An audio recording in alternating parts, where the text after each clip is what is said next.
Okay, welcome everybody to the Assets and Infrastructure Committee meeting for Thursday the 13th of April. Welcome all along. Could we please be upstanding for the Council prayer?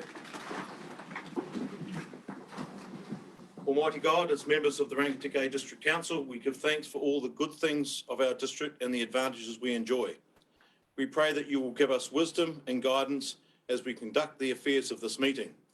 We pray for all the communities in the district we represent.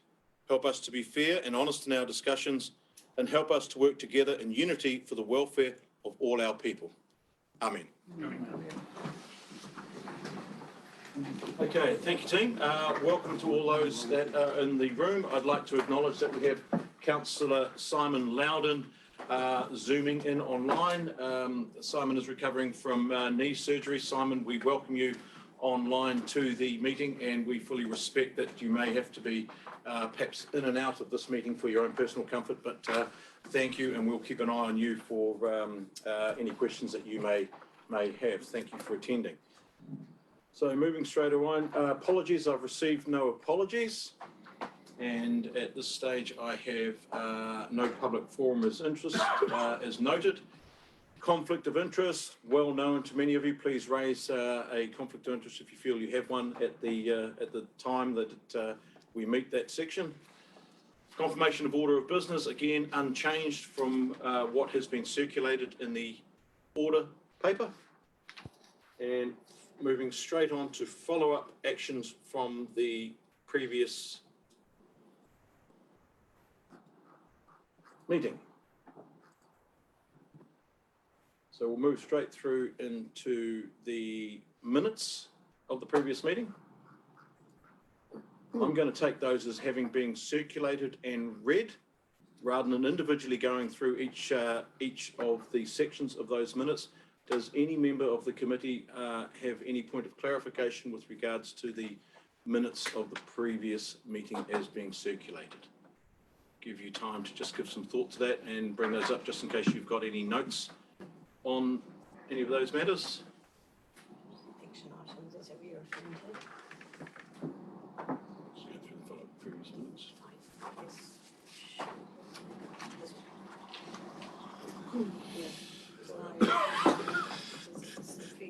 Actual meeting of the training.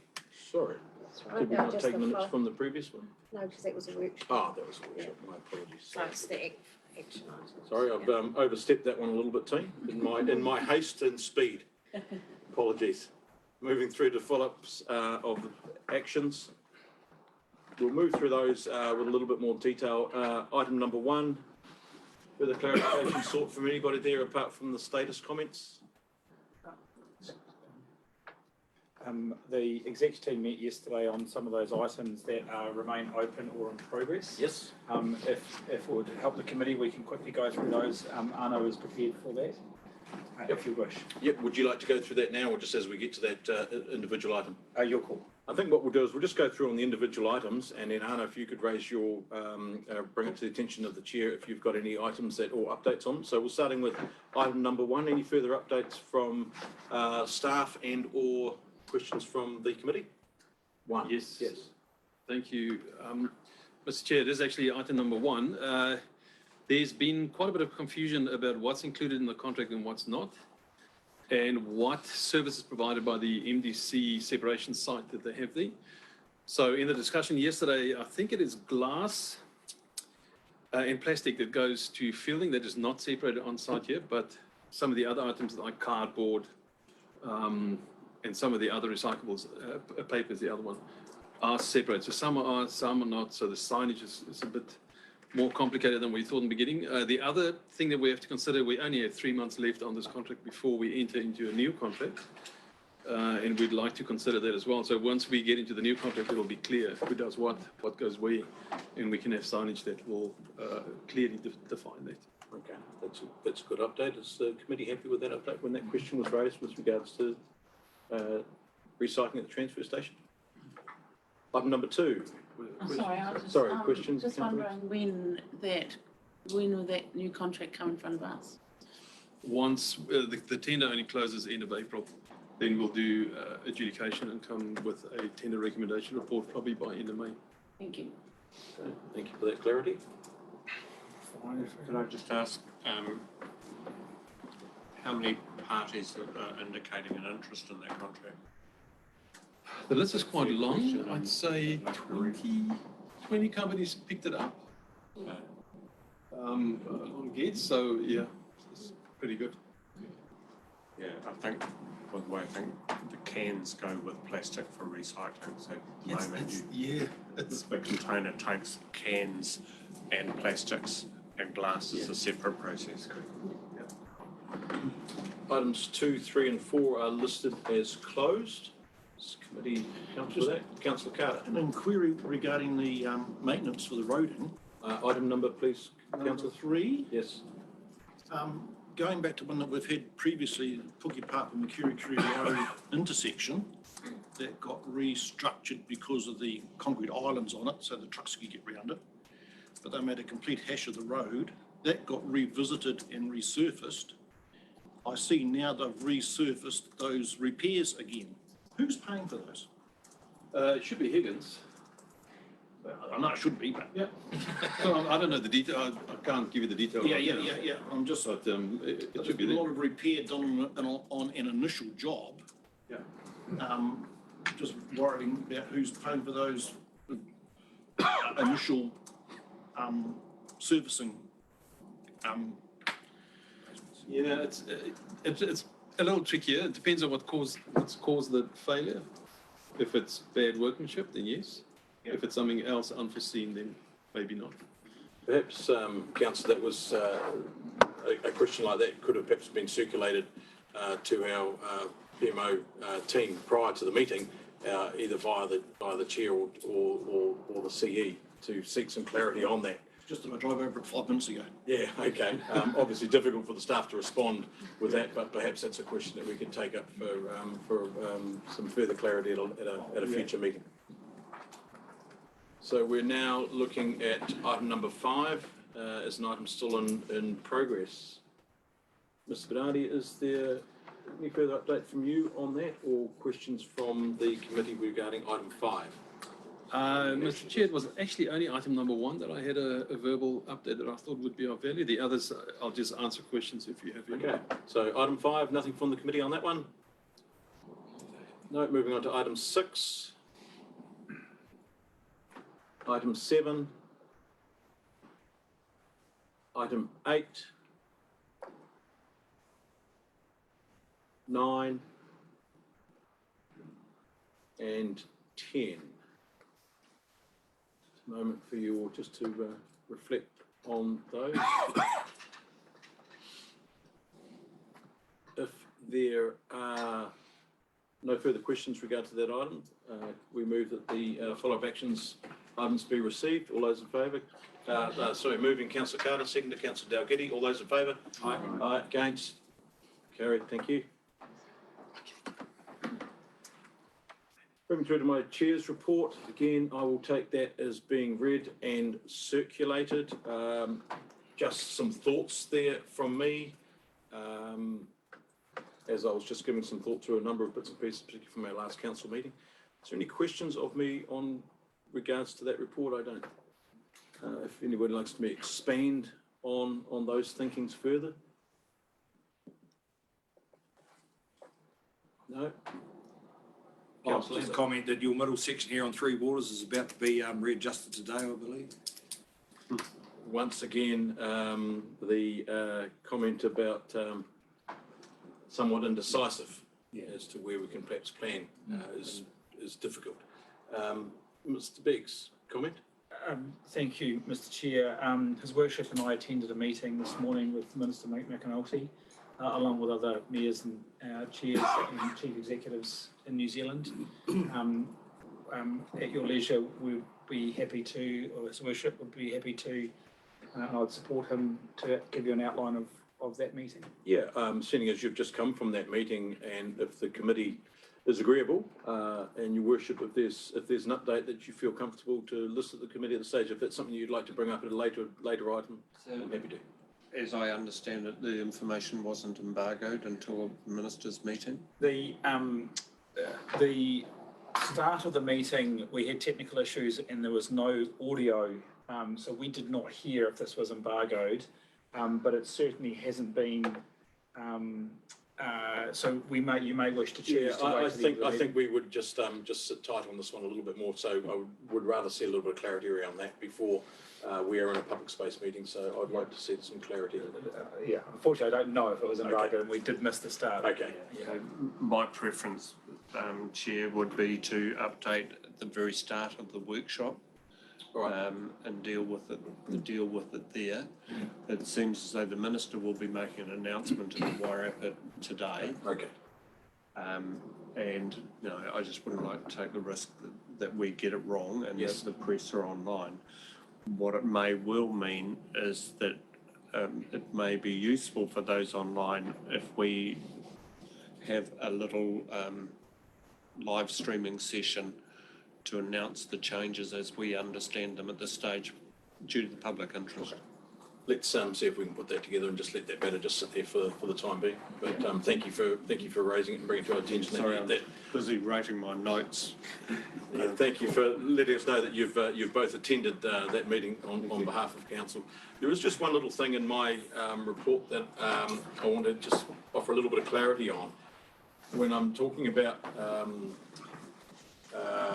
some of the smaller projects, the reason for my thinking on that is as I've said in the report, we request a lot of staff in actions and recommendations and follow-up, and a lot of the time, for many different reasons, they take a long time to action and process through. But in the meantime, life goes on and other requests and actions tend to fall into place, and I think we need to stop and check sometimes, are they still relevant? Are they still fit for purpose? And do they fit within the bigger scheme of what we're looking to try and achieve? And one of the things that comes out of this thinking is when we look at what our spatial plan is that's out for consultation now, and we consider that we're talking about the district as a whole, are some of these things still relevant? So I think a little bit of a health check on some of the things that we've maybe previously requested, which seem to be possibly correct at the time or tied in with what our thinking was.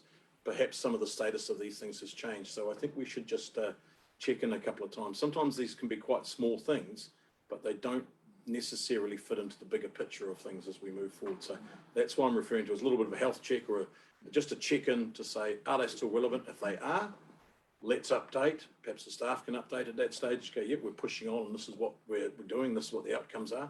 And I'm just flagging that as something that I think we should keep a little bit of a focus on to make sure that they do stay on our radar and we just follow that through a wee bit more. So that was where my thinking was on that one.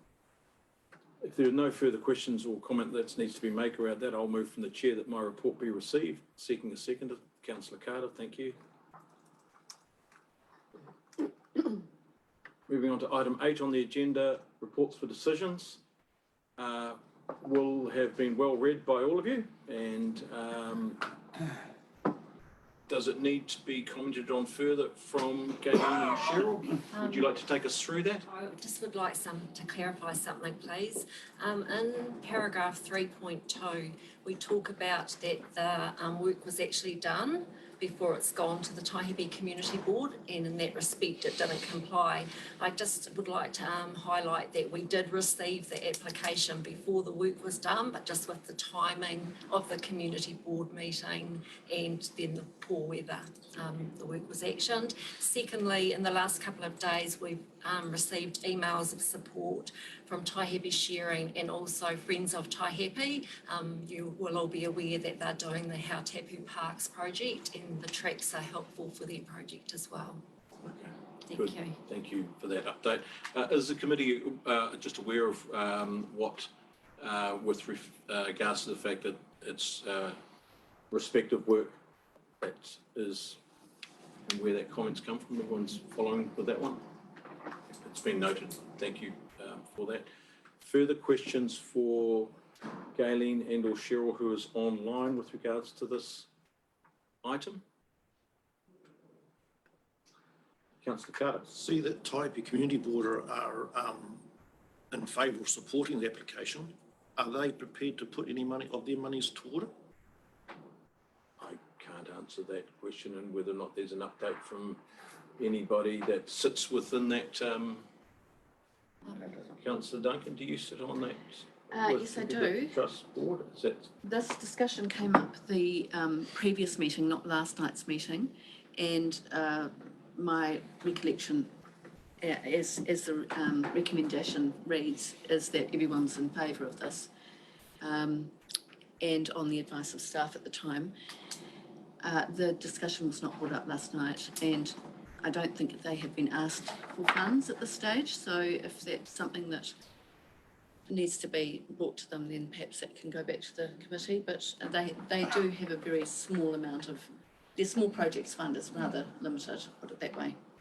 It does appear on the face of the report here that the required contribution of the 2/3 for the cost project has been met. Further, Kayleen? Just some clarification around the community board. It's just part of their delegations that the applications do go to them, so it didn't go as a request for funding, just to clarify. Okay, thank you for that. Councillor Moore? Just for my clarification, the Parks Upgrade Partnership Fund is one of the funds we're looking at moving out, not contributing to in our annual plan. Is that right? That is So correct. that's something that communities could put a submission in on. That is correct. No, just As part of the for annual the plan process, yes. Public, yeah, the council is, one option is not to fund the $100,000. Yeah, thank you for highlighting that. Cut. That is correct, yes. Yeah. Councillor Dalgety? I'd just like to comment that this group have volunteered to build a number of outstanding yards, etc., down there that are well respected by all the equestrian people, and then part of this is reinstating the driveway. So with the weather over January, there was an issue with getting the stock truck in and out of the shearing, so that's what needs repairing. Okay, I think we're starting to perhaps discuss something that may in fact be a recommendation. So I'm looking at Councillor Duncan. Would you like to move a recommendation at this stage? Yes, I would. I would like to recommend that the Parks Upgrade Partnership application is approved. Okay, item 1 to start, we'll move that it perhaps be received. So I'll move for the chair that it be received, second by Councillor Dalgety, just from a formal process from that. Then your recommendation again, could you state that again, please? Sorry, that the Assets Infrastructure Committee approves funds of 3,488, I believe. Thank you. Thank you. Do we have a seconder for the recommendation? Seconded from Councillor Jeff Wong. Would you like to speak to your recommendation, your motion? Councillor Duncan? Yes, I just want to support it because this is a group that's been struggling but still doing the mahi, and the events that are put on by this group bring a lot of people to Taihape. It's really great, and it's really nice to see that the sharing and the Friends of Taihape have got behind us as well and supported them. So I see this as being a really good move. Thank you. Further speakers on this one, Your Worship? Yeah, I'll be speaking in favour of this, but I'd also like this noted that, especially for the new councillors, council has given quite a degree of support. And we established an irrigation scheme in terms of the overall park, so that the park is fit for equestrian events. So just an update for new councillors. You know, we have been quite active with this group to support it as well. There's 2 speakers for. Is anybody looking to speak against this recommendation as it sits? In that case, I'll move to a right of reply. Councillor Duncan, should you require it? Being done. Is everyone happy with the recommendation as worded?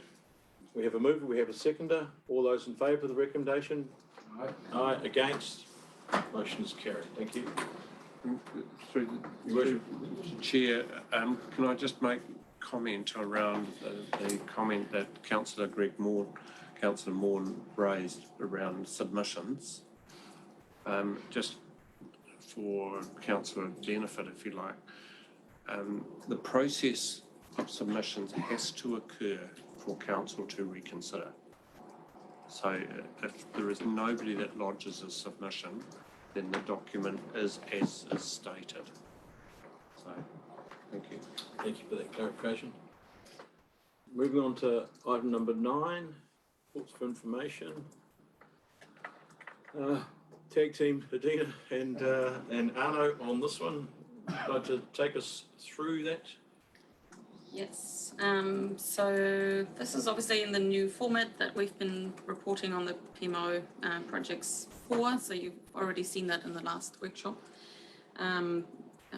With the projects, I'm happy to go through each one of them.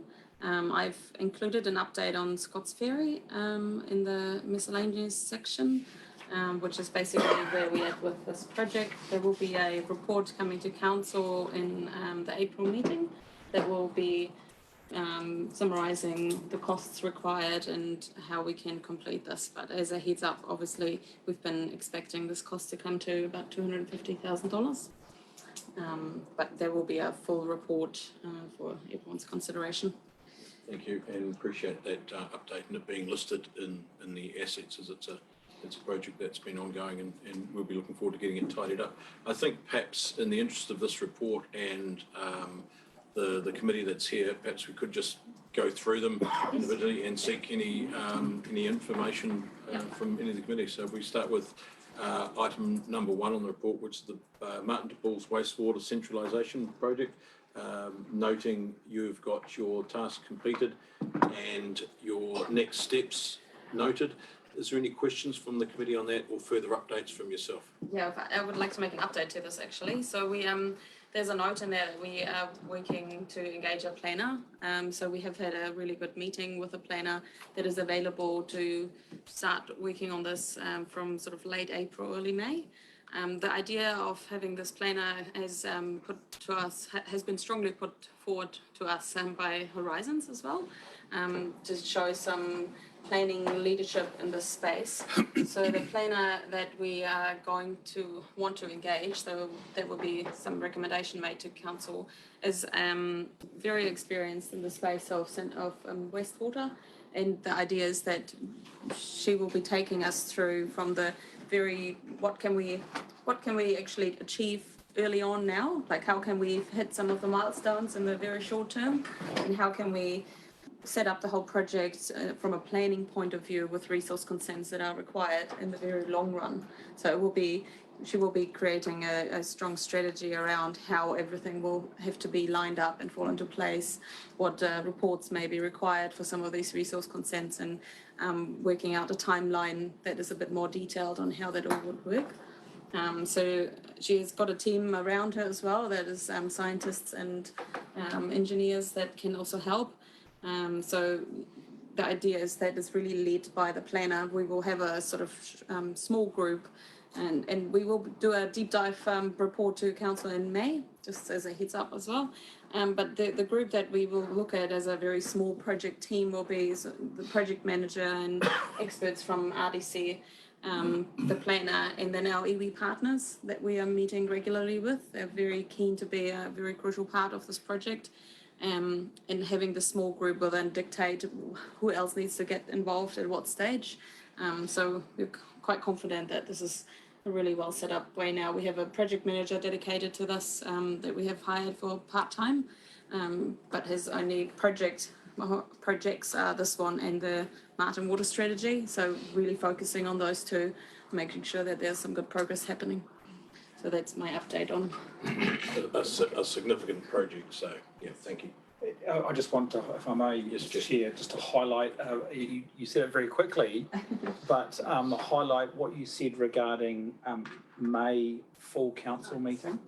And so I've been discussing with His Worship regarding greater granularity for our elected members on both the Martin Water, the new drinking water, and the Bulls Martin wastewater project that Adina's just been talking about. And so Adina will have a paper to this full council in April, which is a slightly greater dive into that project. And then latterly in May, which is what Adina said, on the Martin de Bulls wastewater project. And that will allow you greater understanding of the deliverables, the timelines, the budgets, etc. Yeah, that sounds good. Will they be delivered in a full council or in a workshop form? I What's the believe full thinking on that? council, but we would take your guidance if you wish it to be elsewhere. My preference would be full council. There may well be some contractual elements that would be referred to in committee, but in essence, it should be available in full council, in my view. Yeah, just two significant projects here. Workshopping does give us the ability to ask greater questions perhaps, but we'll take some guidance on that one perhaps. Providing those timelines will work for you. We could even try to give the draft to the asset and infrastructure workshop that is before the next council. That could work if we could do that, noting that those workshops are an open public workshop, but don't know if that would work. Also, Mr. Chairman, there's a clash with the annual plan process and hearings on submissions. So May will be absorbed by that, and we would have to miss the May workshop. Okay.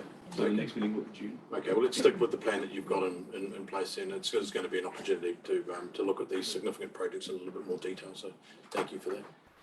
Any questions regarding that item? No. Next item there is Lake Waipu. Again, status report has been updated. Anything further from you on that one, Adina?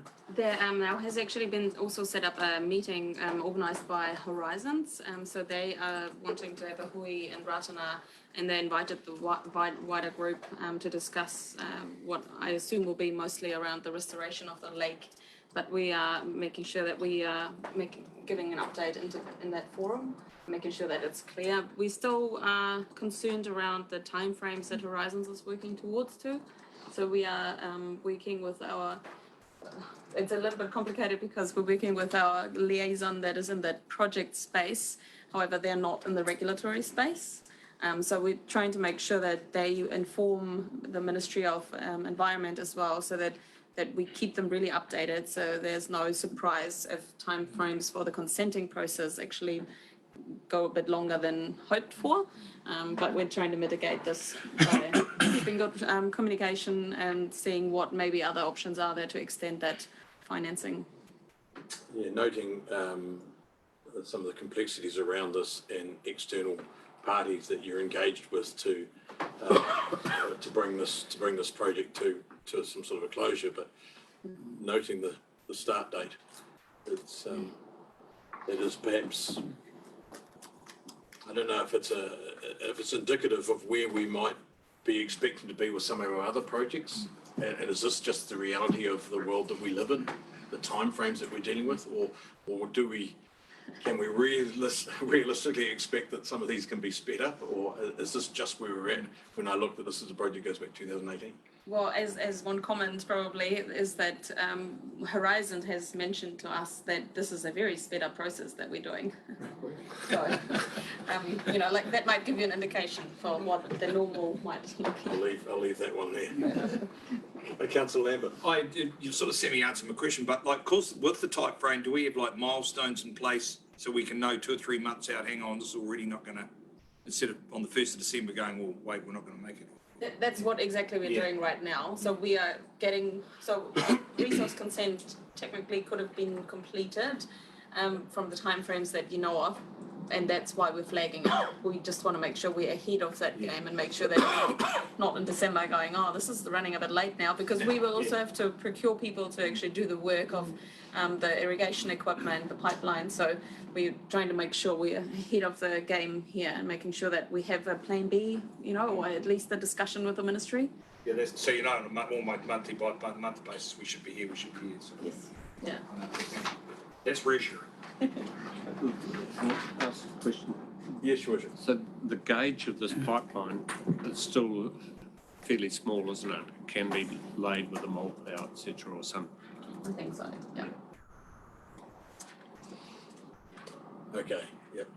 Well, again, I'm sure for some of the other projects that we're working on in a similar space, there will be a great deal of learnings that you'll be picking up as a team as you try and progress these things forward. Moving on to Taihape Papakai Wastewater Pump Station. Again, noting the commentary, further updates, and we have a question from Councillor Duncan. Yes, I just wonder, I see that the figure in there is 6.3 million. The last time I was made aware of this, it was closer to 5 million, I thought, and I just wondered if that was a product of the tender process or how we got there. I think I can answer that. I believe that is the price that was agreed to at a council meeting. I think it was our first meeting of the year. That is a number that I recall being signed off and agreed to. It was at the time a significant jump, but the scale of the project has significantly increased as well to deliver better outcomes and to perhaps help protect future breaches into the Hatapu River estuary area. So that is a number that I'm very familiar with. Can I just make a comment? Thank you, Mr. Chair. We included the Rising Main that was partly funded by the Better-Off funding. So we were trying to do that in the timeframes we couldn't. We moved it from the Better-Off funding and added onto the pump station. So the 5 million was the pump station alone, and this includes all of that as well. Thank you. Thank you for that clarity. Councillor Duncan, you're happy with that? Thank you, yes. No further questions on that, Your Worship? You have a question?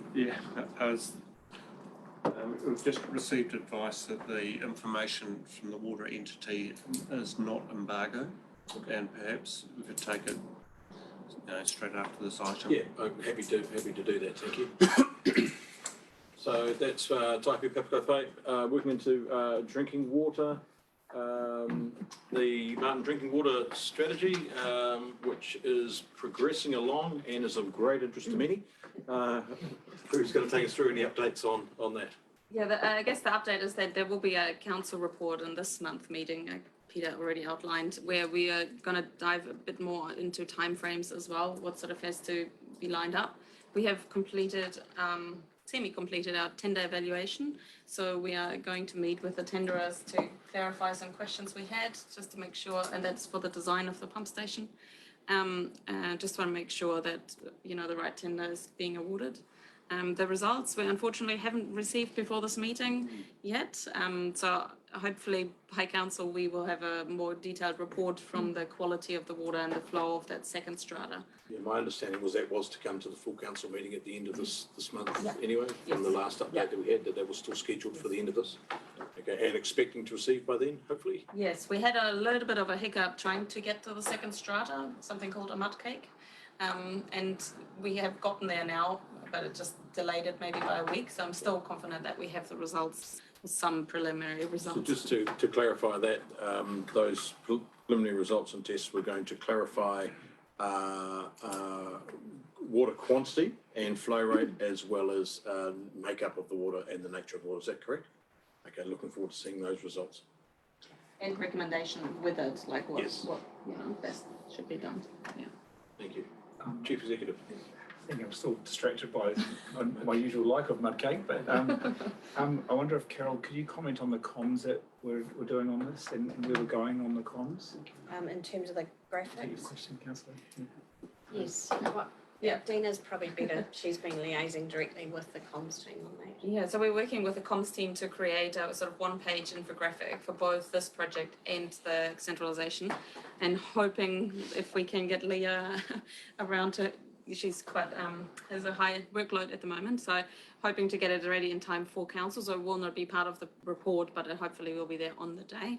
But the idea is that you can quite simply see a bit of an image of there's a bore, there's a treatment plant, there's a pipeline, there's the town. How does this all work together?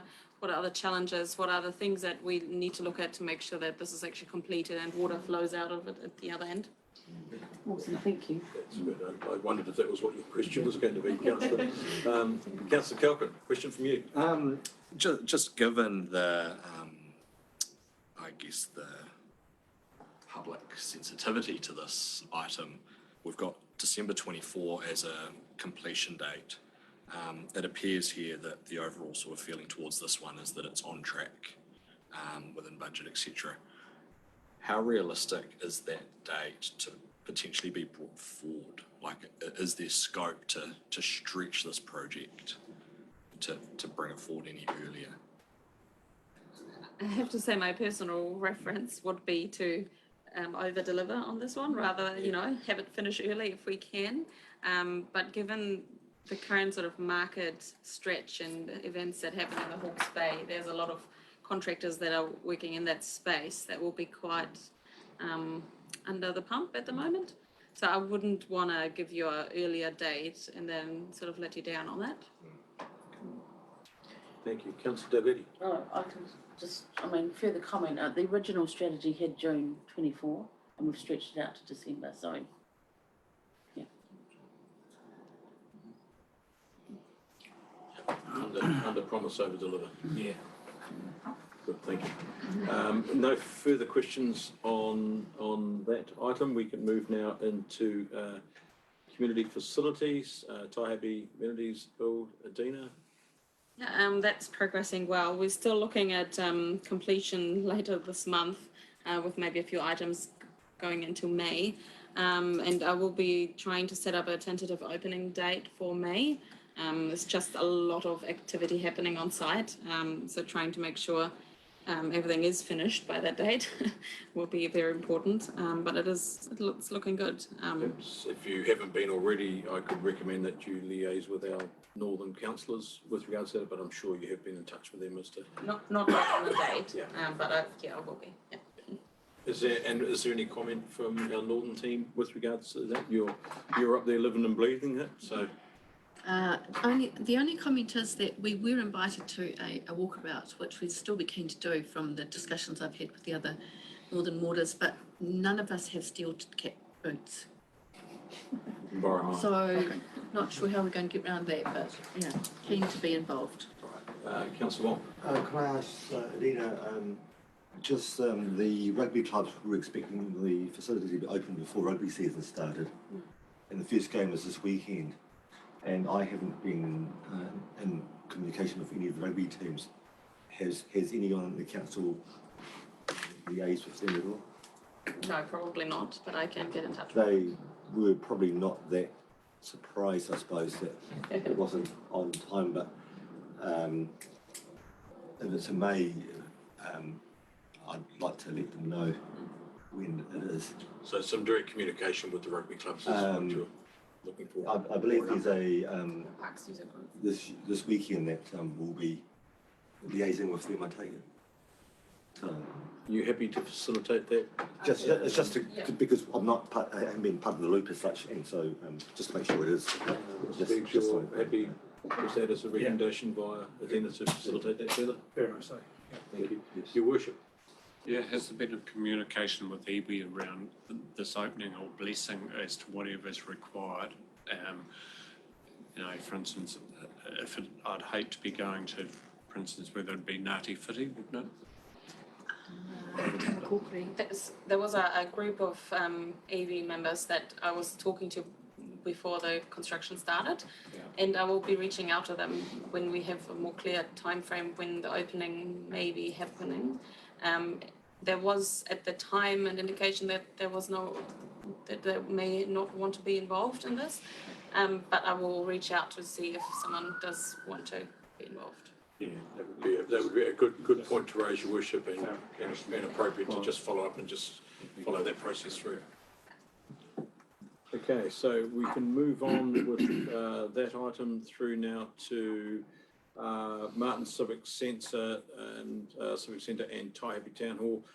Really, I don't suppose there's any further updates because they're both out for consultation in the community, and all I would suggest there is I strongly encourage all committee members here of this meeting and this group to just encourage as much as possible that people look at these documents that are being circulated, seek them out, forward them, and submit. They are a significant document and have some wide-reaching effects, and I really do look forward to some significant engagement, and noting that we do have on the village green here in town between 10 and 12 a bit of an open table for everyone to engage with. Myself, Councillor Dalgety, I believe, are attending that. His Worship the Mayor has a prior engagement on behalf of council that he's attending to, so he's unable to be there, but any other councillors that wish to make it. Appreciate it's a long way from Taihape, so not looking at the Taihape councillors, but anybody that what could be there would be great. And for anybody that's online, we would welcome seeing as many of you as possible there to engage with council directly. Councillor Dalgety. I'm just wondering, Mr. Chair, can we please, could the Central Ward members possibly meet after our workshop this afternoon in discussion about how we might further get some consultation? Certainly happy to do that if those councillors that are here representing would like to do that. Yeah, happily take that on board. Thank you. Thank you. Any comment for that, Your Worship? Yeah, I'd like to, since we're online, I'd just like to thank councillors, the turnout, and thank especially the Taihape Community Board Chair. So the turnout has been fantastic in terms of supporting these consultation meetings. And I also can't be there at Ratana on Monday night. I have another clash in terms of this consultation process. So I'd be interested as which councillors can attend Ratana. Because we've got Ratana, my one, and Hunter on the same night. And it is important that we our schedules are busy with this consultation, but it's important that we do spread ourselves to as many of these groups as we can and at least have some representation. And I, like many of the councillors, am very much looking forward to reading the submissions. I gather there have been a number arrive already, and particularly those of you that are new councillors, there's going to be a big stack of papers arriving on your desk for you to go through, and it's really, really, really good reading because it gives you a really good gauge of what's happening around in the community, and people get the opportunity to speak, and it's really good. And I'm very, very much looking forward to going through those documents when we get to see them presented to us. So very much looking forward to that. No further items to discuss on that, and that was a brief overview of those two. Councillor Duncan. I promise to be quick. Just to say that we've had ongoing feedback from the community that they would like a paper drop. And although that wasn't an initial strategy that the council was looking at, staff have been fabulous and supported the Northern Ward councillors to organise that. In fact, they've taken it out of our hands, which is great. And so next week we are going to do a submission form drop throughout the Taihape town, which is 600 pamphlets. So as a strategy, thank you. Yep, good. And both yourself and Jeff and your team up there have been busy, which is excellent to see. Okay.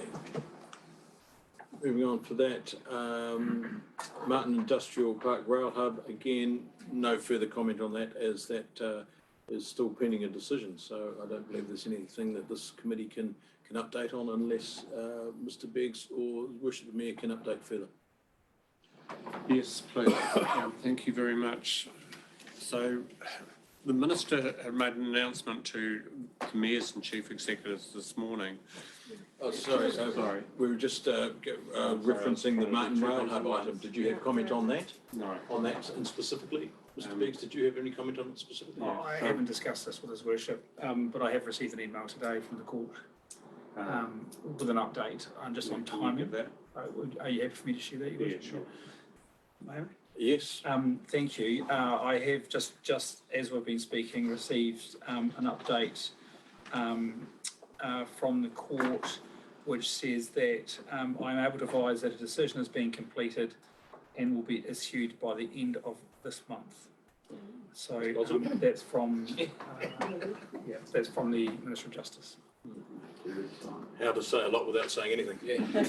But that's at least a positive outcome. So at least we can then say that is something that is at least moving this one forward. Because again, we look back at our dates on here, it goes back to October 20. So let's wait and see what that comes out. And no doubt, Mr. Biggs, you'll circulate that to council and staff or councillors when it's appropriate and you've received. Yes. Thank you. This is the first time we've had a definitive date, so essentially within a fortnight's time. Okay, thank you. So we will move on from that item. We need to receive that update. So I'll move from the chair that that be received, seconded for councillor Carter. All those in favour? Aye. Against? That motion is carried. We will just jump in and perhaps take an update from the Mayor now with regards to your earlier meeting today with the Crown and Minister McNulty. Yeah, sorry, I shouldn't have been trying to do two things at once. Yes, Chief Executives and Mayors met on via Zoom with the Minister this morning.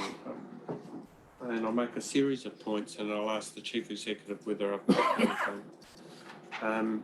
But essentially he's gone much further than I would have expected. So there will be 10 entities, not 4, which is a massive change. And the Chatham Islands will be treated separately. So the Chatham Islands will continue to be funded directly from government. Key points, first of all, co-governorship is retained. So that hasn't altered. Interesting for us, we've got a change of area, really, because we were going to be at the bottom of entity B, and now we're in an area with an entity with Manawatu, Wanganui, Taurua, which is a little bit surprising, Ruapehu, etc. And I don't think I've missed any there. And I'll come back with the comments around that in a minute. It's no longer 2024, it's 2026 start.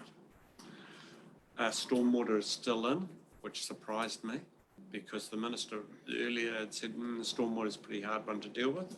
So that's still in.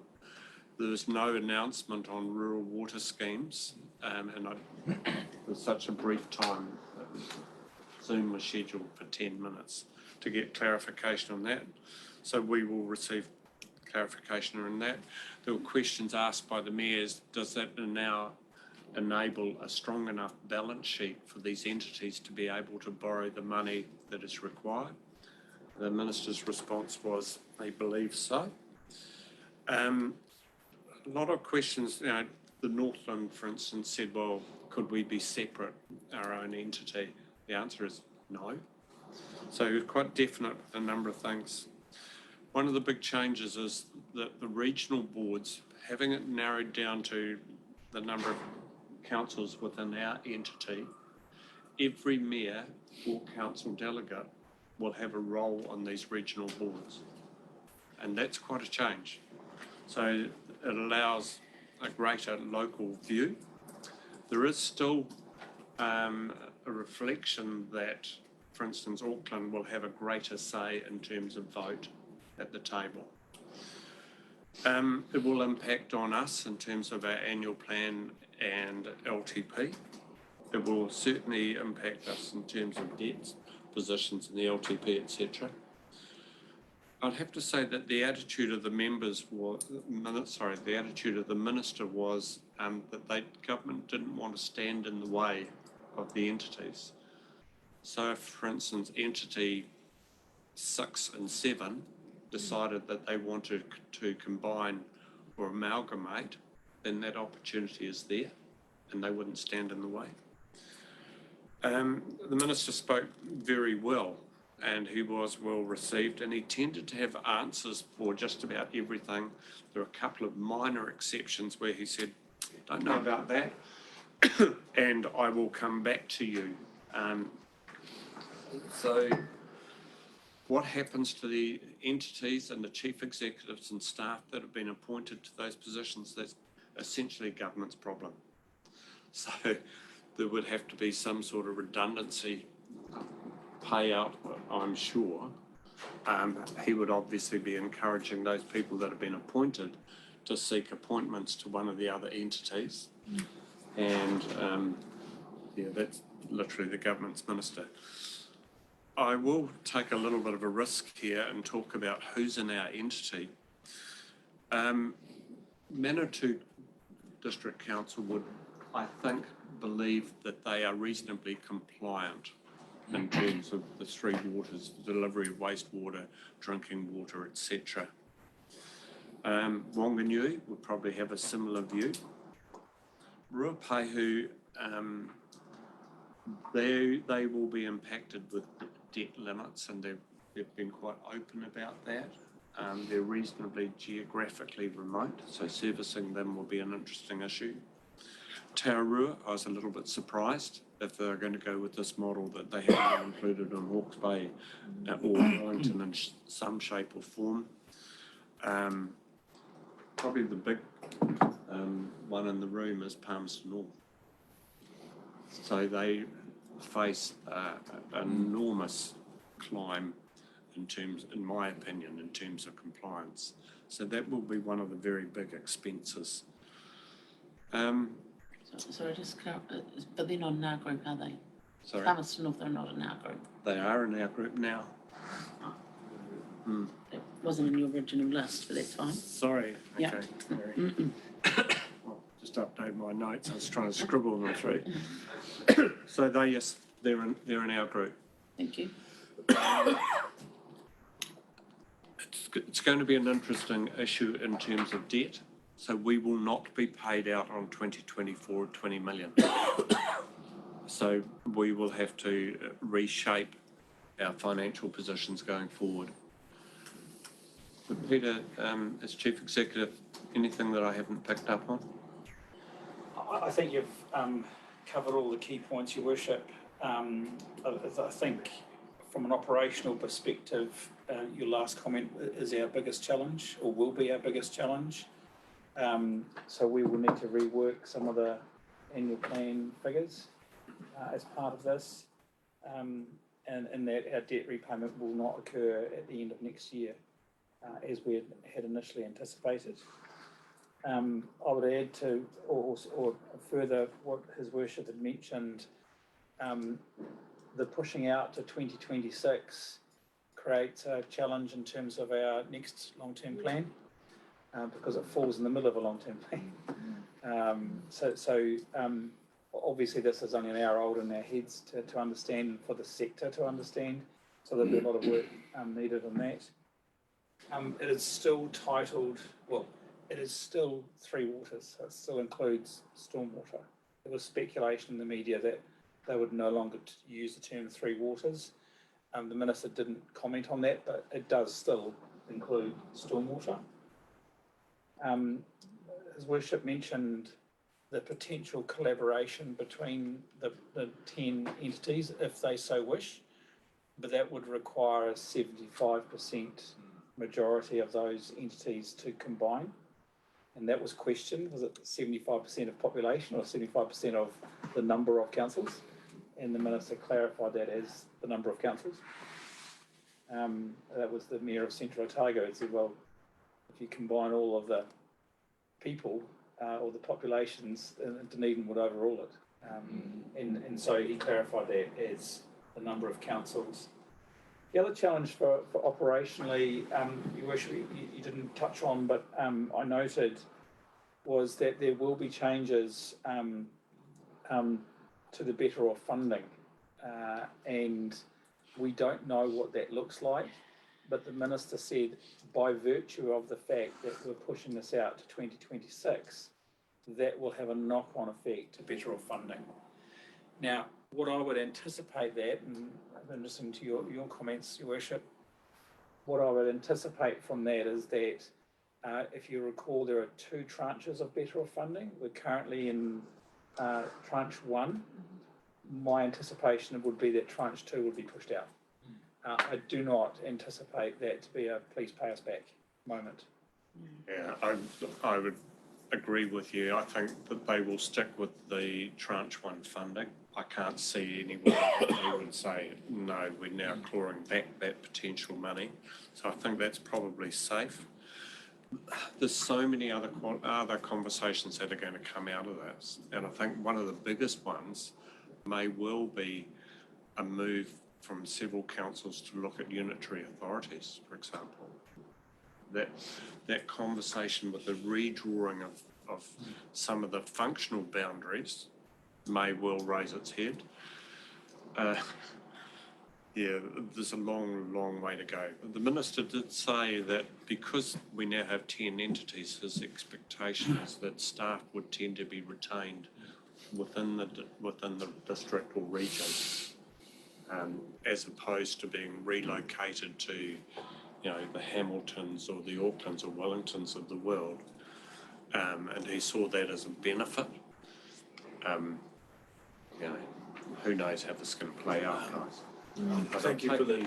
Take any questions. Thank you for that update, but I just think we just need to be aware that this is absolutely fresh information that yourself, Your Worship, our Chief Executive, as our operations man, any of the team here are going to have limited answers. So rather than firing lots and lots of questions around here, I think we need to be respectful of the fact that there's a lot of work to go ahead now for the operational team. The devil is going to be in the detail, and the detail isn't known. So we just need to keep that abreast. But Councillor Moore, you put your hand up. Just a quick question on the co-governance, because that was one of the most controversial parts of the Three Waters, I think. What was the feedback from the mayors about that? It was just a question asked, is co-governorship still a feature of this reform? The answer is yes. So for instance, of the regional model, including our region, there'd be a mayoral representative, and he did say mayoral, and then he said, it was asked, could it be someone other than a mayor? The answer is yes. He also said there'd be a representative, a matching representative. So if there were 5 or 6 council people on the panel, there'd be a balance of 5 or 6 from you. So he's quite definite about that position. 50-50. Thank you for that. Councillor Keokin. Just interested, what are the next steps then? Will there be a paper provided to yourselves, Mr. Biggs and Your Worship, to then digest some of this and provide a more detailed report back? Yes, there will be, and I'm certain that there will be a response as well from the National Party, from the opposition parties. They will come out and say they either support or they have a different view, and of course the timeline's been pushed out to 2026. I mean, there's a far greater chance of a different platform again. Chief Executive has a couple of points he would like to add before we move on from this item. Thank you, Mr. Chair. I think to reiterate, when I first started in the role, it was evident that this was a direction that the government wanted to pursue. And in the very early days, we were working, Rangitikei was working with our Horizons partners on what a local model would look like. So in effect, the area that His Worship explained that we are in is the Horizons region. It's really going back to where we were. No? Palmy wasn't included. True. No, by choice. Yeah, by choice, yeah. So it is going back, as Arno said, into those sort of regional discussion. The things that the Minister was very clear on that's not changing, and His Worship just mentioned it, was he didn't use the term co-governance. He used the term 50-50 mana whenua on the regional groups. So he deliberately did not use that term. And the other thing I'd add is he opened the comments around the real need for local communities and the water service providers to have he saw that relationship as crucial, and he saw that as being broken in the original proposition, and that this was a way, by having a mayor or a mayoral representative representing each council, as making sure there was a direct link between the water service entity and a council. He also mentioned that the notion of balance sheet separation is crucial. So no to a CCO, but yes to a water service entity. And that was absolutely critical part that has been running right through this. And my final point is that there was a question asked that if a grouping was ready to go sooner than 2026, then they could do so. And forgive me, I do have one more point. Sorry, they could do so. And on the issue of debt and those councils who were really, anticipating strongly that there will be the debt payment made in 1 July 2024, the Minister's response to that was very quick. Please keep talking to us, meaning the DIA. So that's an opportunity. I don't know what it looks like yet, but so that for further exploration. I've got nothing further. That was a question that was raised by Rupa. Yeah, thank you for that. Again, just say that's hot off the press information, as you say. The more you think about it, the more questions come into your heads, and I'm sure that that's all rattling around, but we do need to wait and see what the devil in the detail actually is. We do need to wait and see and give a lot of thought to some of the reports that will come to us and what the impacts for us as a council and what the impacts will be on our region on a range of things, delivery of service, costs. I'm looking over here at our Chief Financial Man, Mr. Toombs, who looks like he's thrown all these pieces of paper out, thrown them in the bin, looks like he's starting again. But there is a lot of work to do for everybody involved in this going forward. So let's wait to see those details. Mr. Benoni. Mr. Chair, I just need to make one point that we haven't mentioned yet, and that's sympathy for staff. So the amount of confusion that they've gone through to this point, the amount of hours we spent on chasing this transition ahead, countless hours is start again. Specifically for employees and their families, a lot of uncertainty, and now there's more uncertainty. So in the mix of all of these things, the extra workload and the uncertainty on staff is something we all need to consider. And absolutely appropriate, and I think we should be aware of that. So thank you for raising it, because it's very real. Yeah. And I think that's a good comment to make. The previous minister, Minister Mahuta, said, when the question was raised about could there be more than 4 entities, and the answer was quite specific, no. And the reason is that all of the analysis says that the balance sheet would not be strong enough to support it. Absolutely categorically, that is all the international evidence. You can't do this. So it is quite a flip-flop. All right, I think we perhaps need to wait to move on for that, to get that a little bit more. Let's seek the clarity when it comes through to us. Thank you for your update. Mr. Biggs, you're comfortable where we're at with that? I was to wash up. Yep. Just to wash up. I'd just like to reiterate the comment from my Chief Operating Officer. Yep. Whilst we strive not to make mistakes, and we wish to deliver what we say we will do, this, I hope, would give you an example of things that you have not asked us to do, but has taken away so much of my staff's time. I can't subcontract out many of these elements. I can't ask consultants to come out of thin air. And the pressure on my staff has led to us failing in some areas. Yep. And I just ask for your patience and note that the extraordinary amount of work that has gone into the request for information from the DIA and the National Transition Unit is vast.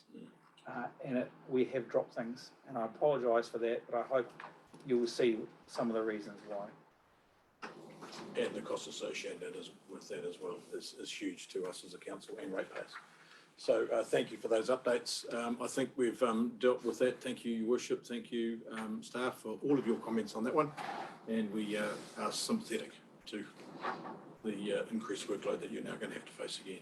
So could we just carry on with item number, where are we up to? 9.2. Anna, you'll step us through that. Thank you very much, Mr. Chair. Yep, this is obviously the same as the information that we discussed at the workshop, which I think really helps because it puts you across the detailed questions that you might have had in all of them. So I think what I'll do is, excuse me, is do what we normally do, and I'll just step through it. And if you've got any questions, feel free to stop me as we go. So the first item is roading. And just important to note that the first page there is kind of an update on where we are with all the rain events we've had over the last year and a half, what's been approved and what's still pending. That was one of the follow-up actions. So I thought I'd just make you aware of it when we get there. And the rest is just a summary of all the activities. I'm sure everybody would have noticed the amount of roadworks on state highways and on our own roads at the moment. Yeah, I've been trying to avoid them, but then I run into other ones. They're everywhere. And the reason is we've had such a wet summer. We're running towards the end of the financial year. Everybody is out there, every resource we can find to try and catch up on some of the capital works, which obviously then puts pressure on some of the smaller things that's still outstanding. But it's important for us to prioritize the correct things and see if we can spend that capital before the end of the year. Could I just ask a question which is around my head, particularly around the emergency works and the heavy rainfall events, which are significant, and I think it's when you see it sitting here and you look at the number, and when you look at how as a district we are impacted by this number here, $6.5 million, which some would say is a significant number, but when you overlay that to what's happened in some of the other districts, it's a very minor figure. But the $6.5 million, that's to be claimed to Waka Kotahi. So is that the 63% claim, or is that the total claim of which we're paying our percentage of that? Yeah, so that's the total claim. For emergency works, there's a different setup in that we start off at 63%, but as the claim increases, generally the NZT or the Waka Kotahi contribution increases as well. But it's always open for discussion because they've got pressures on them like we all do.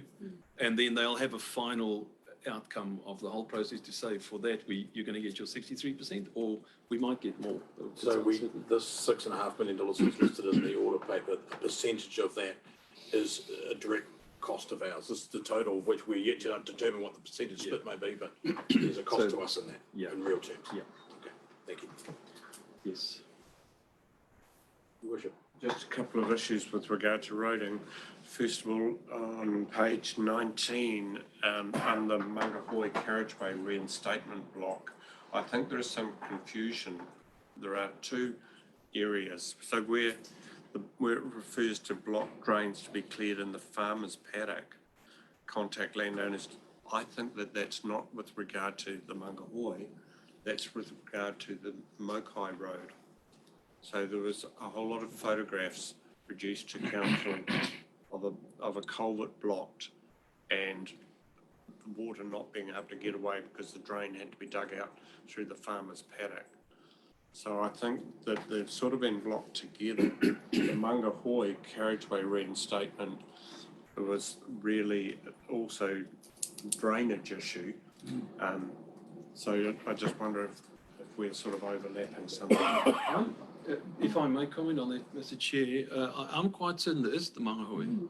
They rebuilt the piece, got washed away a second time, and they identified the problem on the farmers. Yeah, but I think there is another separate piece that we agreed to do at Mokai, exactly the same issue, and we said that we would be doing it in the summer.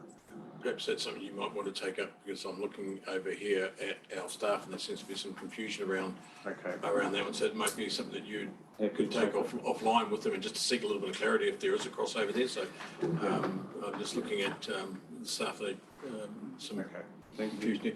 Councillor Dowger, did you have your hand up there or were you just looking to clarify? I was just, I thought it was at the Mangahoi. Yeah.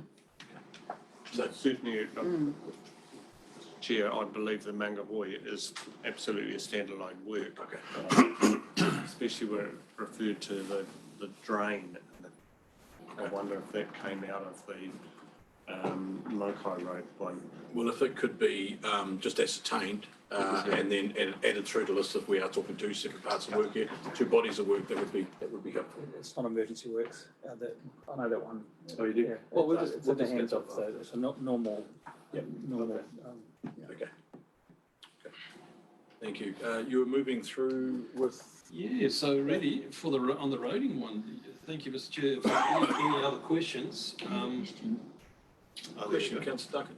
Yes, not to be difficult, but I wonder, with this process of going out into the community, the meeting at Mangaweka was very strong on talking about their road, and I wondered if here it says under location on page 19 again, 70 underslip sites. I wonder if that road going, and I don't know the name of it, I'm sorry, from the State Highway 1 down to the Mangaweka campsite, the meeting talked a lot about the fact that their road is due for work, and it is quite seriously underslipped. I wonder if you could speak to that at all? That's definitely in the schedule. It is, but I wouldn't know if it's one of the 70 or not, if it's a planned work. Months and months ago. Yeah. Okay, so that's Yeah, work I remember pending. Yeah, I don't know exactly the update. It is work pending, but I'm not sure if it's included in there or not. I would imagine it's not, because it was planned work anyway, just to shift it away from The land going in the land. Yeah. Anyway. Okay, so is that something that needs to be listed in here for further update, or is that work that's scheduled to start, or is there any update on that? We could certainly find out on that particular one what The status of that would be? Councillor Duncan, you'd be happy with that if that was Very much. an action taken online for a report back?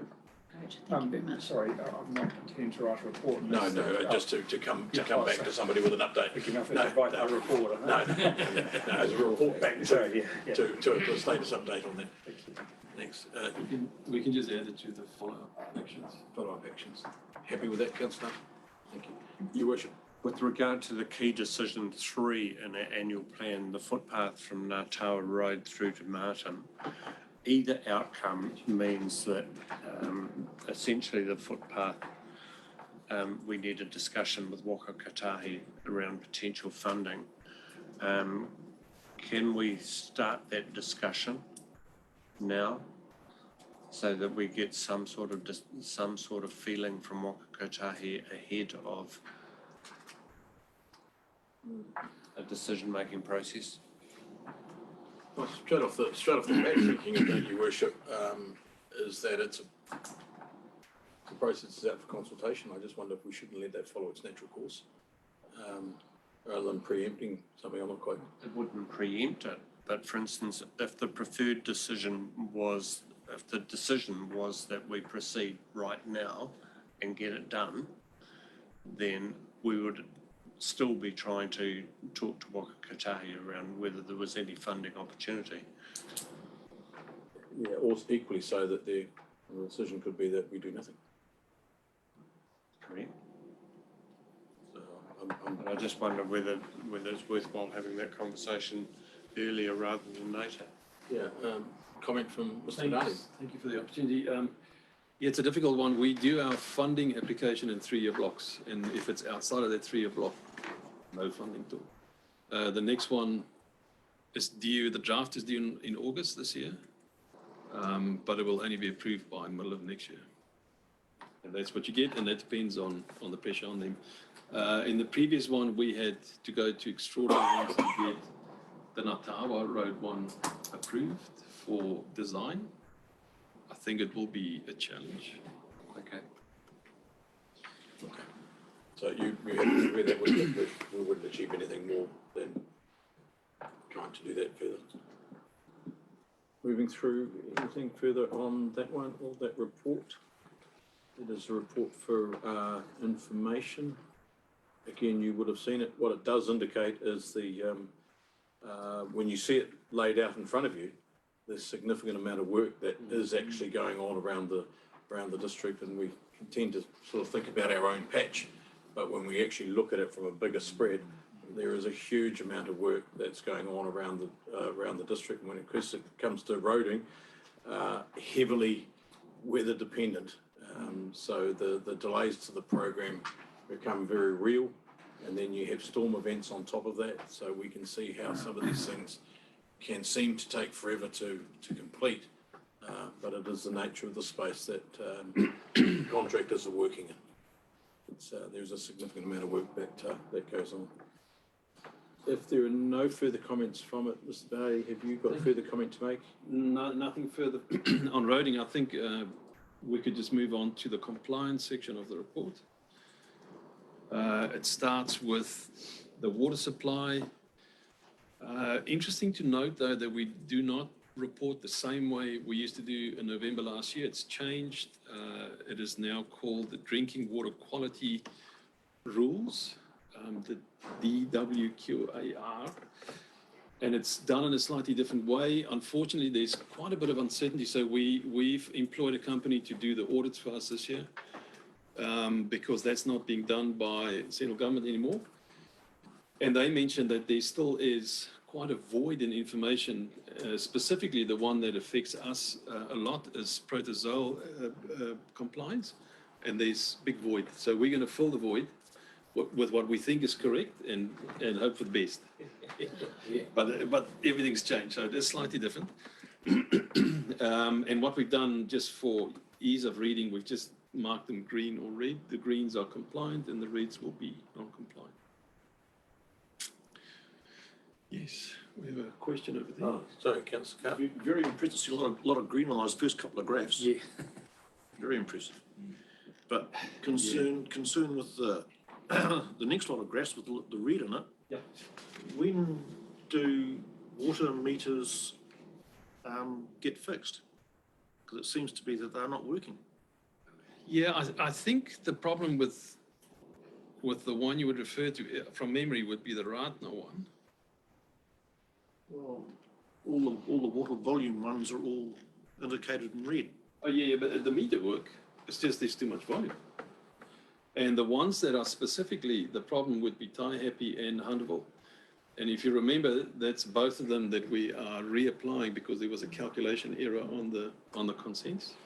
So those are two that we will just never be able to comply with. Impossible.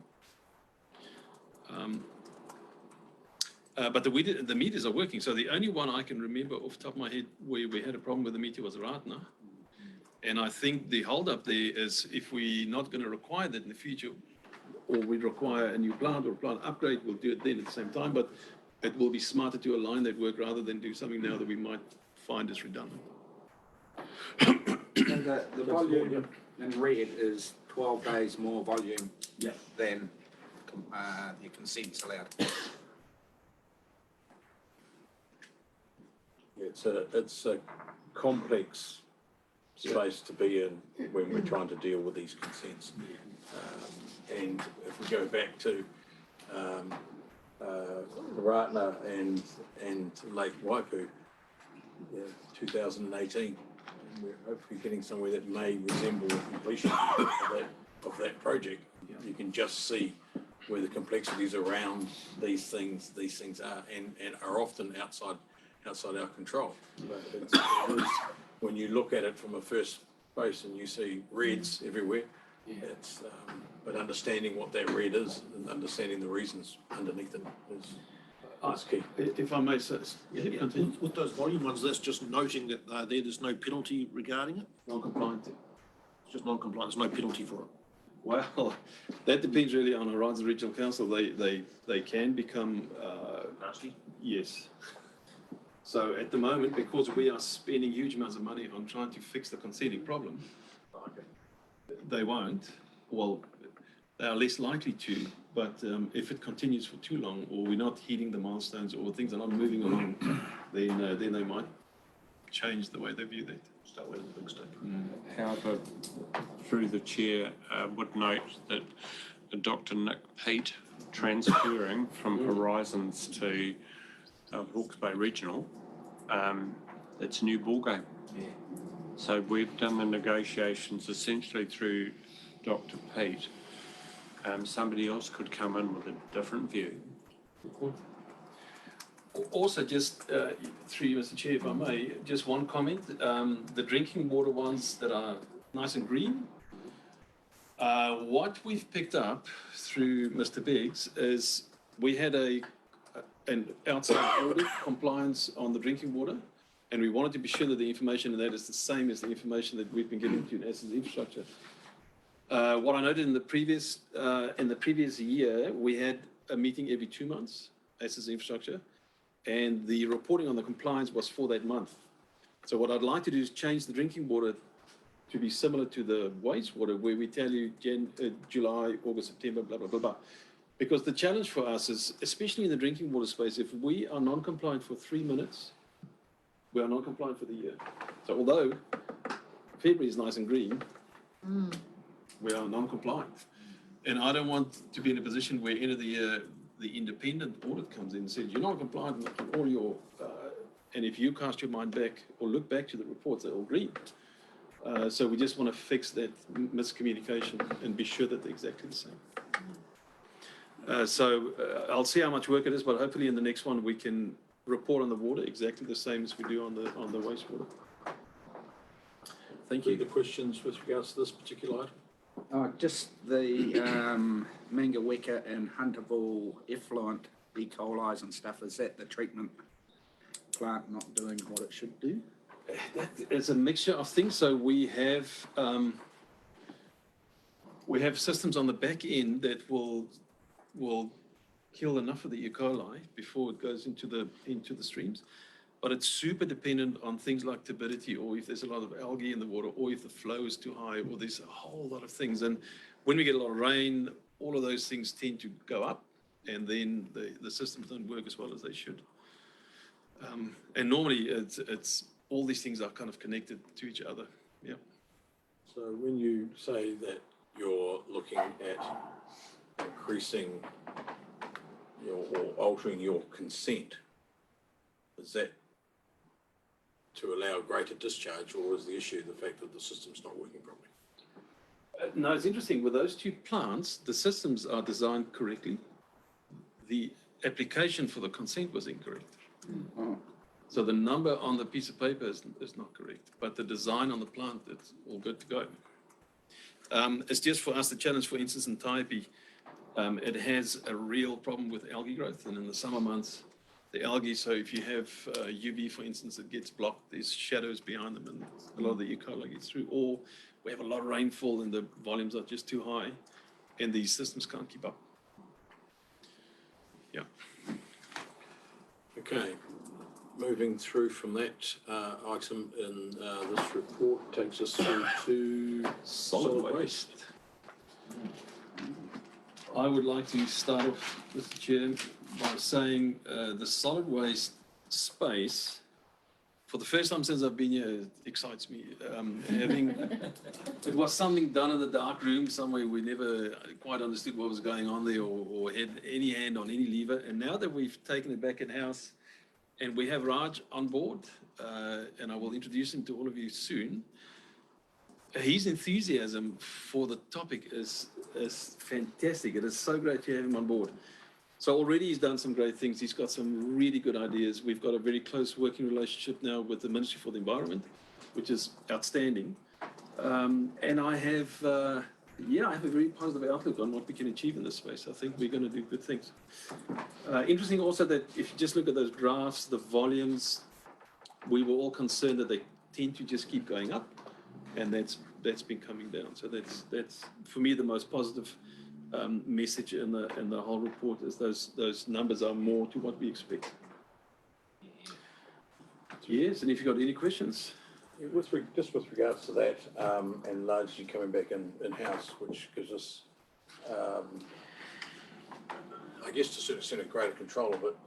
Do we get to, will we be able to have a look at the linking between the operational side of, and I appreciate it's operational, but the operational side of how our transfer stations are working? We do hear some feedback from the community about sometimes the condition of them and sometimes how things could be done better.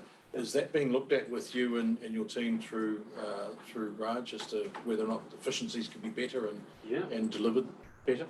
Yeah, absolutely. Yeah. That's exactly the kind of information that I'm after. Yeah, absolutely. We have to provide a really good service that entices people to make use of it, because that's the whole idea. Also, something that's new and I'm excited about is we are talking to our neighbours to see how can we share things. Specifically Wanganui at the moment. They reach out to us. And I think in that space also we can, if you think of us going forward, we can do some stuff and they can do some stuff, and we don't all have to repeat the same stuff, and we can save a lot of money and effort in the same space. So I want to have more of those conversations with more of our neighbours to see how we can do things a lot smarter. Did we not hear earlier in the meeting about the contracts up for renewal in that, and is that in conjunction with all at the same time? Thank you for the reminder. I think it's a good space to have a quick chat about that. Yeah, so this contract expires in end of June this year, and we're hoping to have the new contract in place by the 1st of July. The way I've written the contract is to allow to negotiate additional things that we might ask them to do. So what we've done in the non-price attributes is make sure that these companies have the right equipment, the right skills, the right experience for other things. So the first thing I could think of the most would be the collection of organic waste. I think central government will be pushing hard in that direction. I know there's quite a bit of funding available. So that's a good example. If we want to start, we're very fortunate. I think we're very fortunate to have small communities. I'd like to start with a small one like Manawika, roll it out, be sure we get the comms right, be sure we understand how things work, learn some lessons, perfect things, then move it on maybe to Hunterville so we can slowly expand it as we learn, instead of trying to do in that space. I can now sit down with the contractor and say, all right, if I would lean on you for trucks or utes or whatever it might be, what does that look like and how do we negotiate a price around that? And obviously that'll come back to council. But it does allow some flexibility for future unknowns. Yeah, that's, and thank you for that. I'm just aware that, and I'm looking around the council sitting at the table, that it can be a reasonably hot topic for some councils in their individual areas as to what's happening in that sort of space. So if it sounds as though that going through the process you're going to do, we may be able to hopefully deliver better outcomes. So that sounds positive. Thank you for that. Your Worship. Yeah, I just would wonder whether it may be better setting up the trial with the commercial producers of waste, because you get some degree of quality control as to what goes into it. So for instance, if you go down to the organic waste site in Martin, there's a whole lot of stuff like cabbage tree leaves, etc., that are difficult to process. Whereas if you went to the lawn mowing contractors and Spears Foods, etc., it may be an easier way of having a quality control of what goes into it. Yep. Thanks for the comment. We have other plans for those sources that Raj is working on that I'll bring back to council. It's super, super exciting. This is a whole new world for me. I love it. What we really after, the interesting thing is domestic waste, solid waste, about 40% of that's organic. And we really want to get people's minds around the fact that that's actually really valuable stuff. And we should use that. And if we can reduce that by 40%, it's enormous on landfill. It's a big, big ticket. So the trick for us is to have the comms and the systems in place that it becomes enticing. So if you're at home, it's not a whole nother thing you've got to do. It's actually quite easy.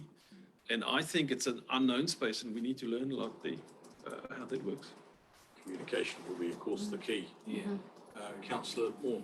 Just a quick question, since you're so excited about all this. What about investigating, or has Raj got any thoughts around 24/7 bottle recycling in Martin? Turning the bins around and being able to biff it in from the roadside or something like that? Yeah, it's not on the cards at the moment because the volume is small and we already recycle glass to a large extent. So we haven't really given that a lot of thought. We're spending its time at the moment is the organic fraction of it. But always open to ideas. Some comments from the community. Good food for thought on that one. Councillor Wong. Can I just ask Arno through the chair?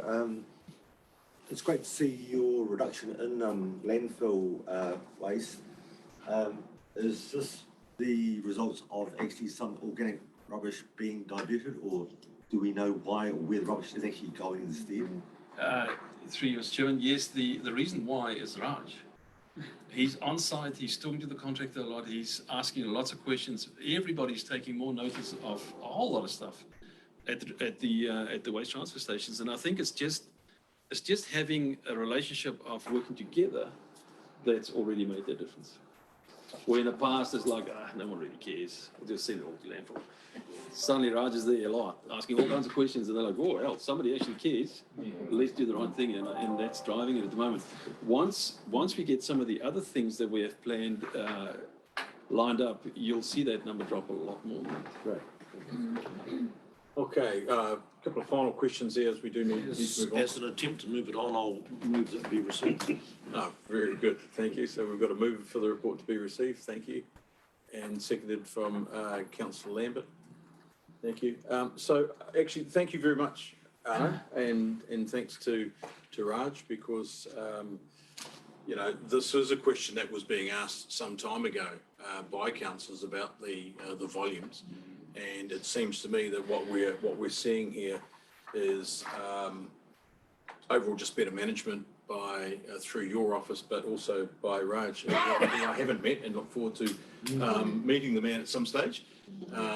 We now have a challenger for the most exciting part of council. It looks as though finance has been sidelined to waste management as being the key thing that gets them at work every morning. We're now going to be looking at waste management. So thank you for that, and good to see and hear your positivity around that, which actually again is delivering positive outcomes for us as a council in our community. So good work. Thanks for that, and thanks to Raj. Look forward to meeting.